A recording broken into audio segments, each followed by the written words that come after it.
moi, l'expérience que j'ai, c'est que quand même énormément de choses se jouent à l'audience, bien que ce soit une procédure écrite, administrative. En réalité, la décision qui va être prise au délibéré est extrêmement imprégnée de ce qui se passe à l'audience et des conditions du débat et de la manière dont se noue le dialogue, difficile à interpréter souvent, avec le requérant, qui fait que, à mon sens, on va laisser passer avec la visio-audience une grande partie des ressorts de la décision, des ressorts profonds de la décision, qui est quand même pas égal à une équation mathématique.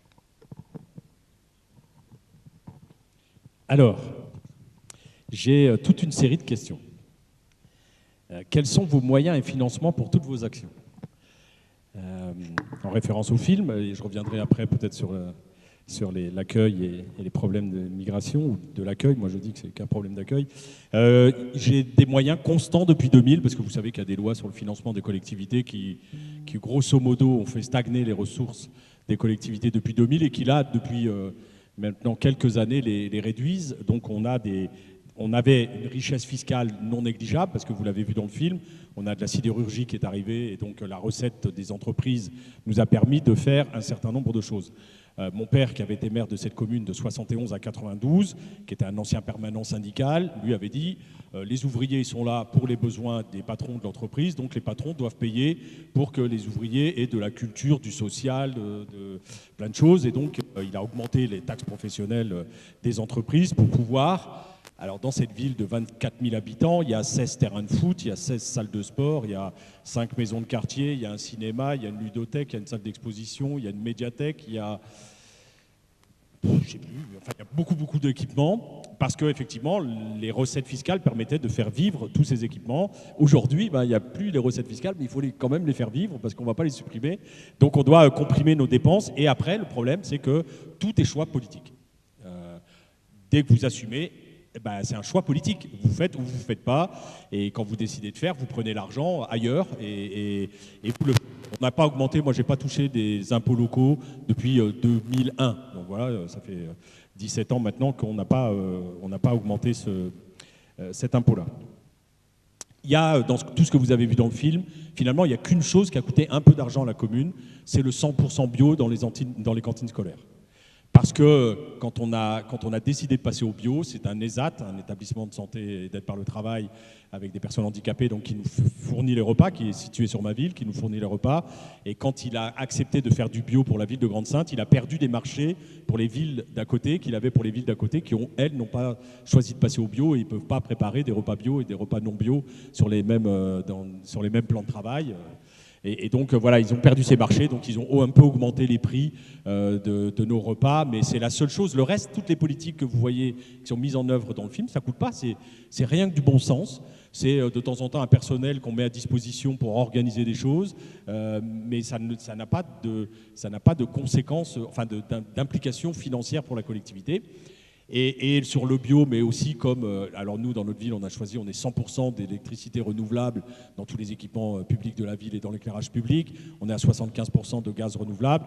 Ça nous a aussi coûté un peu plus cher au départ, mais là, je vais chercher des financements. Moi, je suis un VRP de la ville et je vais me battre dans toutes les agences, dans tous les ministères pour entrer dans toutes les procédures de financement qui existent pour pouvoir obtenir des financements. Voilà, donc on est encore lancé des choses. Là, je vais annoncer en début d'année des grandes politiques sociales. Et c'est pareil, comme on a le même argent, ça sera pris sur d'autres politiques. Mais derrière, nous, on choisit, par exemple, on n'a pas de sport de haut niveau où on paye des mecs de partout pour venir briller. On a du sport de masse jusqu'à un certain niveau, mais après, quand ça coûte de l'argent, on ne fait plus. On a de la culture, parce que la culture, c'est important, mais on n'a pas de la culture qui... Même si je pense que la culture, c'est pas un coût, c'est un investissement et que c'est important, mais on n'a pas une politique culturelle prestigieuse. On fait beaucoup de choses, mais voilà, on reste dans des choses acceptables pour la collectivité. Ça rejoint une deuxième question. Comment faites-vous pour qu'il n'y ait pas une seule personne qui dorme dans la rue à Grande-Synthe ? C'est que on va les chercher. dès qu'on est au courant qu'il y a une personne qui dort dans la rue, parce que soit on la voit pas, ou qu'elle dorme dans la rue ou dans sa voiture, c'est pareil. Hein. Et quand on a alerté en disant, bah tiens, dans cette rue-là, on a vu quelqu'un qui semble dormir dans sa voiture, tout de suite, les services sociaux interviennent. On le place dans un premier temps dans des nuits d'hôtel, et après, on trouve une solution pour les héberger derrière. C'est une politique sociale, c'est pas compliqué, c'est pas compliqué, il suffit de le vouloir pour y parvenir, et ça coûte pas d'argent à la collectivité. Je reviendrai sur celle-là après. Est-ce qu'il y aurait un lien entre notre façon de consommer, exemple la nourriture, le téléphone, etc., et les problématiques guerre et migration? Au fond, être consommateur ne ferait-il pas évoluer positivement la situation, pardon. Oui, il y a un lien. Il y a un lien entre notre modèle de développement et les migrations qu'on a aujourd'hui. Chez moi, ce sont des Kurdes, Irakiens, Iraniens, Syriens qui sont là. Ils sont là pourquoi? Parce que pour nos besoins à nous, on est allé faire des guerres dans le pétrole, jouer avec un certain nombre de dictateurs. Et ben aujourd'hui, leurs pays sont aux mains de mecs incontrôlés, et du coup, il y a de la barbarie, il y a des extrémistes qui arrivent, et voilà. Et du coup, bah, ces gens-là, ils quittent leur pays parce qu'ils ont peur, et ils ont le droit d'avoir peur, parce que c'est la guerre et qu'ils n'ont plus les moyens. Moi, j'ai vu des flics irakiens qui étaient là, des jumeaux, deux frères jumeaux qui étaient dans la police irakienne et qui sont partis parce que l'Irak n'a plus d'argent pour les payer. Ça faisait 6 mois, 8 mois qu'ils n'étaient plus payés, et donc ils ne pouvaient plus nourrir leur famille parce que tout le budget de l'Irak part dans la guerre, et donc ils ne payent plus leurs fonctionnaires. Et à un moment, bah oui, ces personnes s'en vont pour essayer de trouver de l'argent pour nourrir leur famille, et ils quittent leur pays, et ils ne quittent pas leur pays de gaieté de cœur. Hein. Il n'y a personne dans tous ceux que j'ai vus, et j'en ai vu quand même passer quelques milliers chez moi, il n'y en a pas un qui m'a dit je suis parti parce que j'avais envie de partir et voir du pays. Ils regrettent tous, et ils ne rêvent que d'une chose, c'est de repartir chez eux quand la situation se sera améliorée, quand il n'y aura plus de dictateurs, quand il n'y aura plus d'extrémistes dans leur pays, quand on aura retrouvé de la stabilité, et quand nous, pour nos besoins, notre modèle de consommation, notre modèle de développement, on aura fini de piller ces pays africains de leurs terres rares, de leur main-d'œuvre, et puis qu'on aille foutre nos détritus là-bas, qu'on aille foutre nos restes de poulet, parce qu'on ne consomme que le blanc de poulet et les ailes et les pattes, on va les foutre ailleurs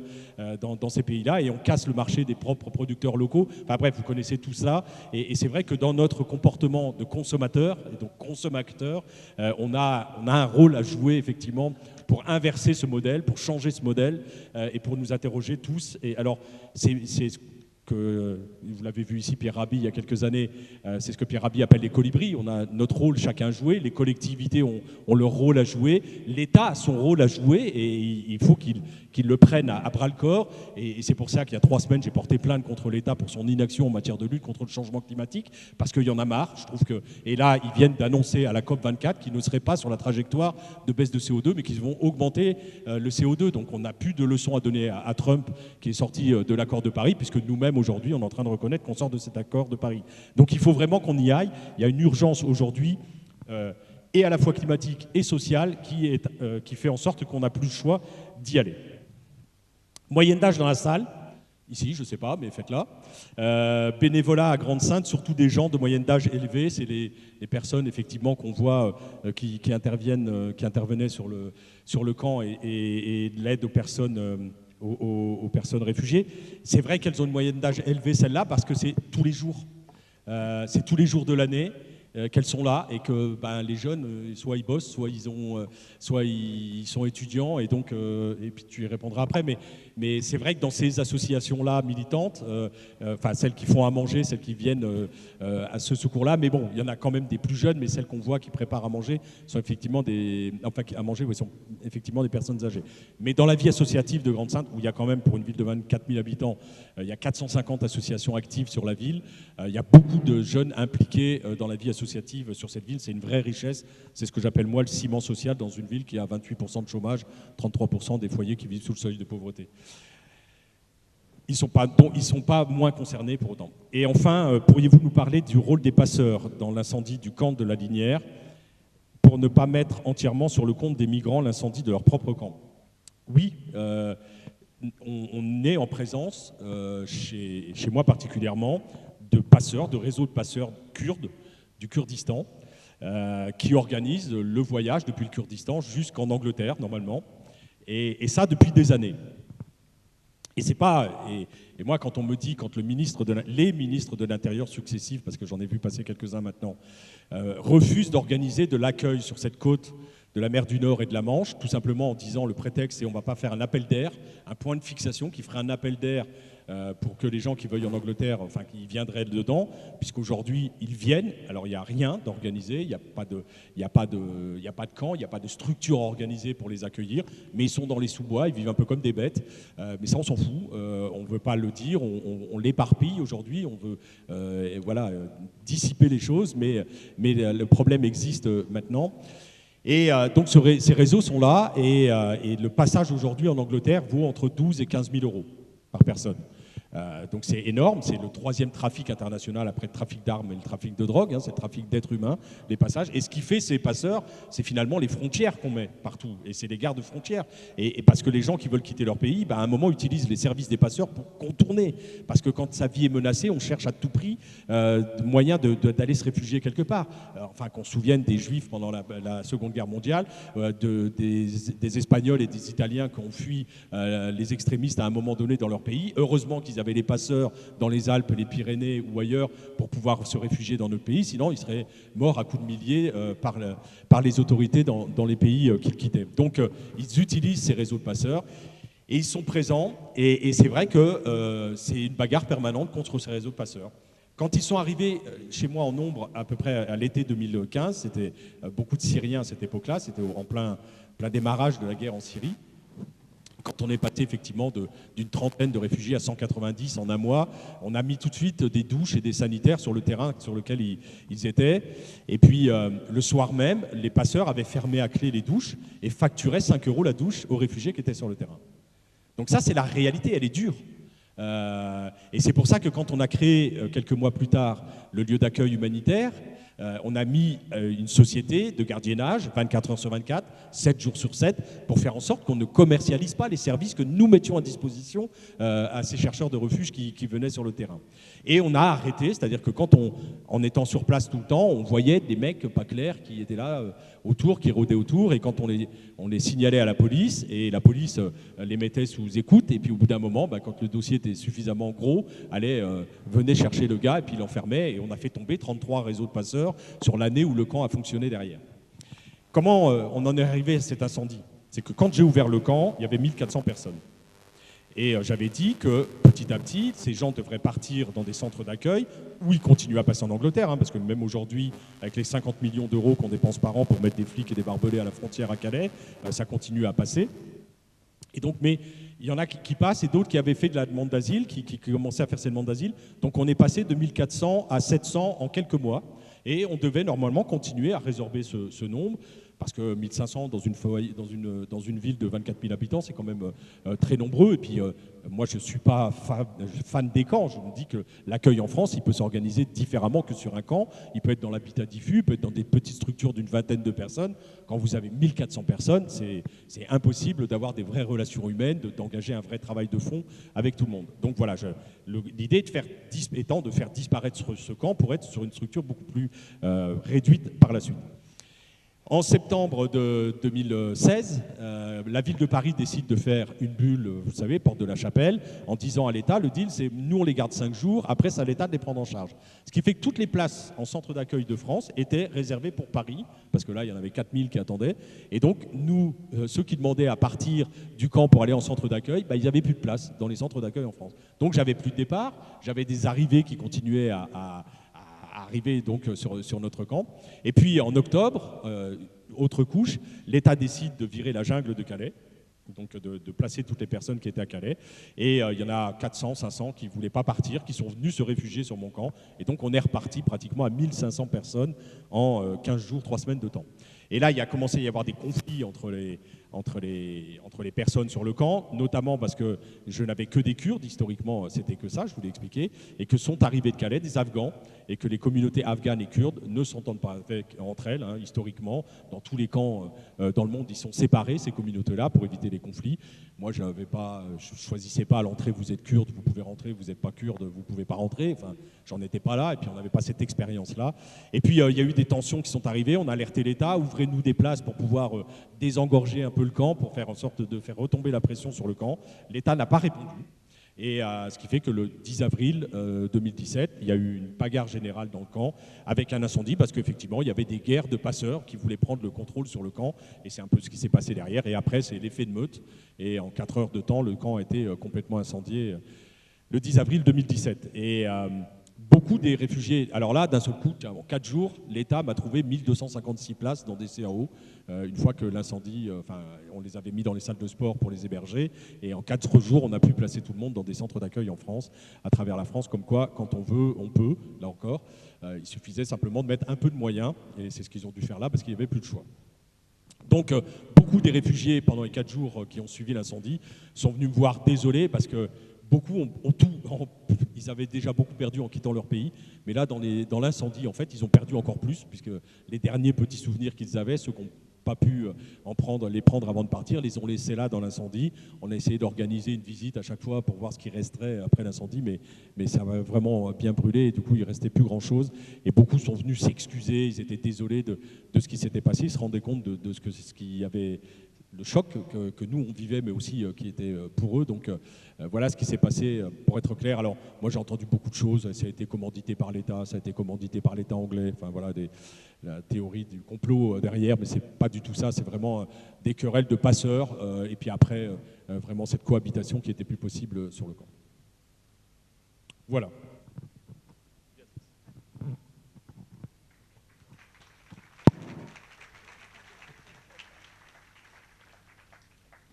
Allez, alors c'est parti. On va pas tomber. Alors, je lis un immense bravo pour votre action et celle des associations de Grande-Synthe. Mais je suis gênée par une impression que c'est le maire seul qui décide et choisit.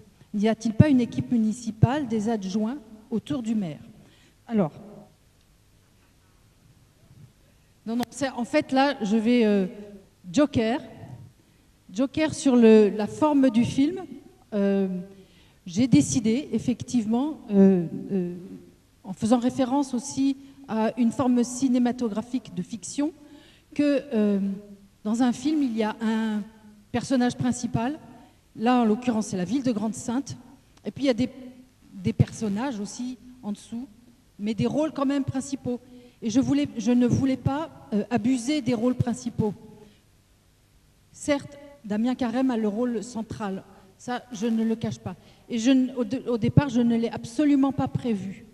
Mais je voudrais vous rappeler quelque chose. À Grande-Synthe, on l'a peut-être dit, 23 000 habitants, 450 associations, 6 000 bénévoles. Et ce sont ces 6 000 bénévoles qui sont les personnages principaux de la ville de Grande-Synthe. On les voit à Grande-Synthe, on les voit en tous les cas dans le film, on les voit en action, dans tout ce qui ressurgit, qui résonne quoi, dans la ville. Et je ne voulais pas non plus faire de ce film un catalogue de bonnes idées, mais plutôt vous donner l'envie de faire vous aussi. Vous donner l'envie de dire « Ah, dans cette ville, ça se passe comme ça. » Eh bien, ici, à Vaugneray, par exemple, eh bien, on va chercher ensemble ce dont on a besoin et ce qu'on peut mettre tous ensemble en y réfléchissant ensemble avec voilà, nos élus ou pas nos élus, nos associations, et en tous les cas, citoyens de la ville, réfléchissons ensemble.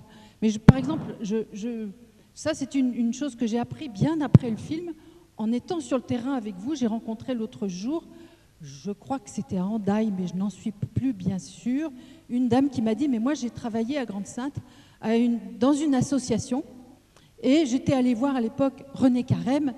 Je voulais qu'on crée une ludothèque, c'est-à-dire la possibilité d'avoir des jouets à la disposition des habitants qui n'ont pas les moyens, et là aussi on est dans la solidarité, les moyens de donner aux enfants des jouets.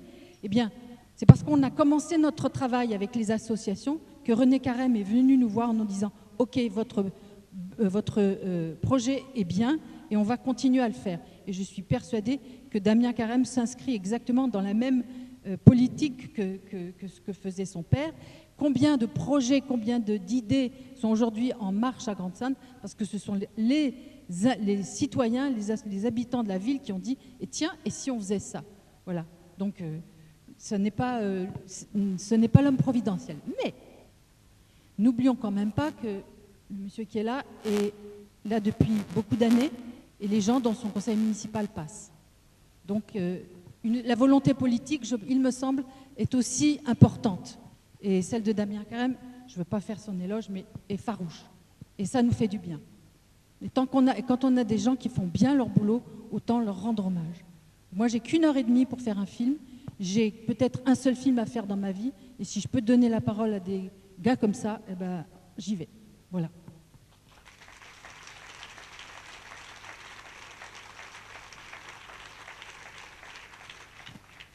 Alors, après, on parlait de la moyenne d'âge sur le lieu d'accueil humanitaire, sur la ville, les bénévoles de Grande-Synthe.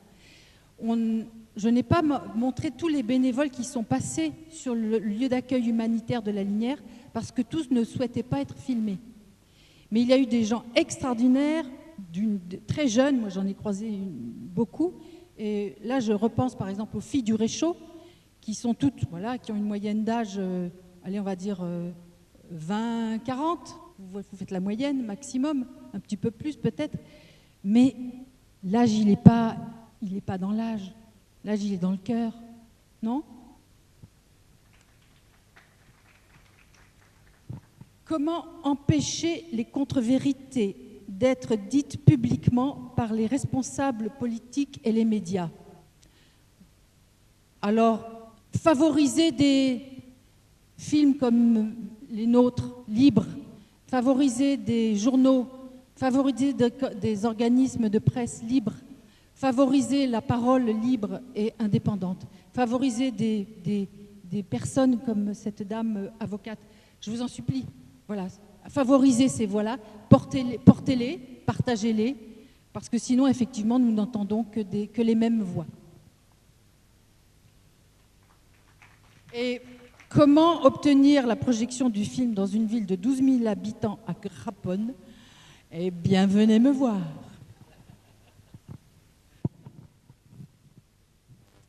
Bon, c'est une question sur Forum Réfugiés. Bon, je vois bien de quoi il s'agit. Alors, je fais à propos du travail qui est fait sur la réception des mineurs non accompagnés. Vous m'entendez? Bon, Bon, alors d'abord, je tiens à préciser que j'ai quitté la direction de Forum Réfugiés il y a déjà 10 ans, donc je ne sais pas exactement ce qui s'y passe tous les jours. Ceci dit, je sais très bien qu'il y a des tensions entre les diverses composantes du mouvement associatif et surtout en raison des missions qui leur sont données aux uns et aux autres. Cependant, j'attire votre attention, et on pourra parler de cette convention qu'a signée Forum avec la métropole, j'attire votre attention sur 2 ou 3 choses.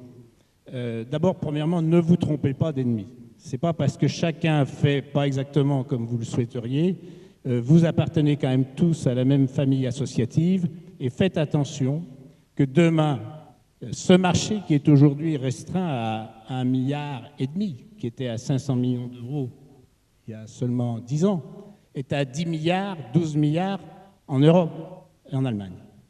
C'est-à-dire qu'aujourd'hui, les appels d'offres mettent en place de grands opérateurs qui font que l'essentiel du système va échapper au monde associatif, et c'est déjà en partie le cas en France sur la réponse à un certain nombre d'appels d'offres. Donc il est bon que des associations puissent aussi être sur ce marché et garder, j'allais dire, un prisme associatif, un conseil d'administration, des adhérents, empêcher d'y adhérer, plutôt que d'avoir une sous-administration, je pense en particulier à l'OFI, par exemple, qui est un établissement public qui aujourd'hui est très intervenant, ou à des associations para-associatives qui sont gouvernées par des préfets, comme celui de la région Rhône-Alpes récemment, Coalia, etc., ou des systèmes qui sont en fait sous l'autorité impérative par un haut fonctionnaire qui est à la tête de ces institutions et qui, évidemment, n'ont pas le moindre brin de contestation avec le système, n'entretiennent pas le moindre tension. Donc, dans ce nuancier, faites attention de ne pas vous tromper d'ennemis. Concernant cette convention sur les mineurs non accompagnés, la métropole vient de voter, je crois, 17 millions d'euros de plus, c'est-à-dire que le budget mineurs non accompagnés de la métropole, je crois, est à 47 millions d'euros. C'est intenable. Moi, j'ai été vice-président de la métropole, c'est intenable. C'est bien que ça ait été fait, mais de toute façon, à 47 millions d'euros, ça ne résoudra pas le problème de ces 1000 enfants qui arrivent presque tous les mois. Par conséquent, ce que je pense qu'il est important, c'est de ne pas engager de mauvaise guerre. C'est évident que la solution est à portée de main si la régulation qui est faite dans l'accueil entre les grandes villes du Sud-Est pouvait être vérifiée et qu'un effort équivalent, en proportion, puisse se faire sur chacune de ces villes du Grand Est. Simplement, l'État n'aide pas à ça, et chacune des villes ou métropoles de cette région, de ces grandes régions Sud-Est et peut-être au-delà, ne sont pas en situation. La discussion horizontale, comme vous savez, entre nos collectivités en France, n'est quand même pas si facile que ça pour trouver des accords, et je ne trouve pas que l'État soit très, j'allais dire, accompagnant dans cette initiative. Il veut garder la main, et de plus en plus, il le fait par le biais de structures dans lesquelles il met des fonctionnaires à la tête de para-associations, etc. Donc c'est un point sur lequel il faut être vigilant, et tout ceci se faisant, je le dis bien, dans une rareté de moyens. Il faut ça. J'aime bien citer George Soros, qui se fait chasser de Hongrie en ce moment. Il disait « L'Europe doit emprunter 30 milliards par an pour résoudre la crise des réfugiés ». Voilà. L'Allemagne met plus de 10 milliards, et ce n'est pas notre petit milliard et demi qui va... C'est un dossier sérieux. Voilà, c'est tout, c'est un dossier sérieux, donc c'est un dossier coûteux. Et si l'on n'y met pas les moyens, eh bien, il y aura chez tous les acteurs, du plus grand au plus petit, comme chez vous, l'obligation d'en prendre un et dire non à l'autre et d'en laisser un à la rue, etc. Donc j'attire votre attention avant que tout ça ne passe que sous la mainmise de l'État et que vous puissiez garder un peu d'oxygène pour finalement exprimer, j'allais dire, le tempérament de la société à l'égard de cette question des réfugiés. Pour finir, je voudrais simplement aussi dire une chose, c'est que dans les centres d'accueil, on aide à faire la demande d'asile. On ne fait pas la demande d'asile à la place des gens. On les aide à essayer de raconter leur histoire et de faire en sorte qu'ils puissent le faire dans de bonnes conditions. Et je considère que la Convention sur ces mineurs non accompagnés devrait ou aurait dû obéir à cette démarche. C'est-à-dire que ce n'est pas Forum Réfugiés qui décide qui est mineur. Ce n'est pas dans la Convention, ce n'est pas à lui de décider. Par contre, c'est à lui de rassembler les moyens pour le mineur de faire valoir ses droits, de raconter son histoire et de permettre au procureur de prendre la décision qui s'impose. Par conséquent, il faut être assez prudent dans ce qu'on doit faire et dans ce qu'on ne doit pas faire. On doit aider, mais on n'est pas là pour décider à la place des gens. Alors, non, mais je voudrais juste me donner des informations parce que j'en ai. Je ne suis pas du tout au conseil d'administration de Forum. Je l'ai quitté il y a 10 ans parce que j'étais déjà en désaccord sur un certain nombre de questions. Donc, ce n'est pas grave. En dehors de ça, sur certains domaines, ils travaillent très bien, notamment lorsqu'ils sont présents dans les centres de rétention. Sur la question de l'évaluation des mineurs, il est vrai qu'ils ont signé une convention avec la métropole sur une durée d'1 an qui va être renouvelée. Et ils se sont engagés à évaluer en 5 jours. Et on sait, bien sûr, parce qu'on a un certain nombre à voir les effets derrière, que l'évaluation en 1h30, ça n'est pas suffisant dans un certain nombre de cas, que la soi-disant compétence des psychologues qui, dans les 5 jours, travailleraient et donneraient une évaluation, franchement, c'est du foutage de gueule, et qu'il y a effectivement des efforts de la part de la métropole, c'est vrai, et de l'actuel président, c'est vrai. Il y a des efforts de la part de Forum Réfugiés, mais peut-être que la Convention pose le problème de toutes ces conventions et de ces appels d'offres. Et là, pour le coup, on revient à la question économique. Il y a des gens plus compétents que moi dans la salle et peut-être sur l'estrade. C'est que toutes ces associations et ONG, et il ne faut pas seulement viser Forum, toutes, quasiment, sont allées au marché depuis 20 ans, 25 ans, avec des appels d'offres qui vous obligent à être concurrents entre vous, entre la CIMAD et Forum. Enfin, c'est monstrueux ce qui est arrivé économiquement. Et ça conduit donc à ce qu'on fasse des marchés. Excusez-moi, j'ai été petit membre au conseil régional du côté des écolos pendant 5 ans. J'étais une des rares à être à la commission d'appel d'offres parce qu'il faut bien qu'il y en ait qui s'y collent. Mais les appels d'offres, c'est une saloperie. C'est pas vrai que c'est égalitaire. C'est pas vrai que c'est le meilleur qui gagne. C'est pas vrai. Il suffit de mettre le prix le moindre pour passer devant les autres, même si on ne fait pas de la qualité. Et on s'appelle la CIMAD pour les centres de rétention, et on s'appelle l'Ordre de Malte. On peut tous les citer. Ils sont tous allés au marché public parce qu'ils sont coincés sur ces appels d'offres. Mais peut-être que c'est ce modèle-là qu'il faut remettre en cause. Ces appels d'offres, dans ces domaines humanitaires, posent problème et on n'est pas obligé de les accepter. Et c'est pas de la démagogie parce que j'ai bien dit, et entendez bien, et on sait, ceux qui travaillent avec moi depuis 30 ans, qu'avec Forum, on a fait des choses formidables et qu'à d'autres moments, ça coince sur certains sujets. En 1995, c'était sur la domiciliation des Roms. En 2005-2015, aujourd'hui, c'est sur les mineurs ou d'autres questions, en tout cas parcellaires. Mais je précise qu'il y a des gens formidables qui travaillent à l'intérieur et qu'il ne faut pas tout jeter. La question économique des appels d'offres est beaucoup plus importante que la limitation d'un conflit pseudo-associatif.